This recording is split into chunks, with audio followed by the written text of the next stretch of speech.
नमस्कार,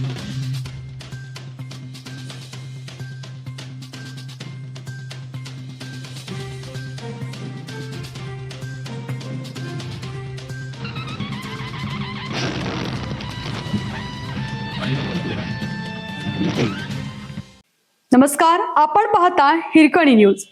हिरकणी न्यूज प्रत्येक क्षण ताज्या घडामोडी आणि महत्त्वाच्या प्रत्येक बातमीसाठी नेहमी तत्पर. केंद्र आणि राज्यात भाजपची सत्ता, मात्र सांगली मनपाला अपेक्षित लाभ नाही. विशेष निधी अभावी विकास कामांना ब्रेक. केंद्रात व राज्यात भाजपची सत्ता आहे, त्यामुळे महापालिकेत भाजपची सत्ता आल्यानंतर बक्षीस म्हणून 50 ते 100 कोटींचा विशेष निधी विकास कामांसाठी मिळेल.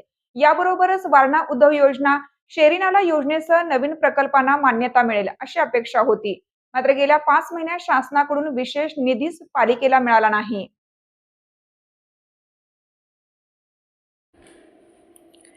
सांगली महापालिकेत गेल्या वेळी भाजपची सत्ता आल्यानंतर 100 कोटींचा निधी मुख्यमंत्री देवेंद्र फडणवीस यांनी जाहीर केला होता.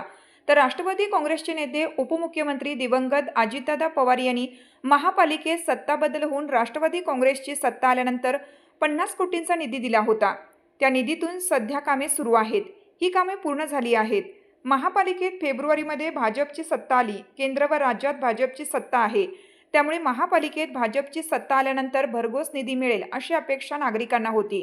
पण गेल्या 5 महिन्यांपासून विकास कामांना मंजुरीच मिळालेली नाही. केंद्र व राज्य शासनाकडून विशेष निधी महापालिकेला प्राप्त झालेला नाही. विशेष निधीअभावी शहरातील विविध विकास कामांना गती मिळालेली नाही. नव्या नगरसेवकांकडून सुचवण्यात आलेल्या विकास कामांच्या प्रस्तावांनाही अद्याप अंतिम स्वरूप मिळालं नाही.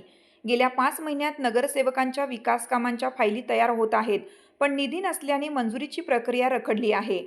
तर दुसरीकडे घरपट्टीच्या वादात वसुली ठप्प आहे. परिणामी शहरातील रस्ते, गटारी, पाणी पुरवठा, सार्वजनिक सुविधा आदी विकास कामे ठप्प झाली असून नागरिकांमध्ये नाराजीचा सूर उमटू लागला आहे.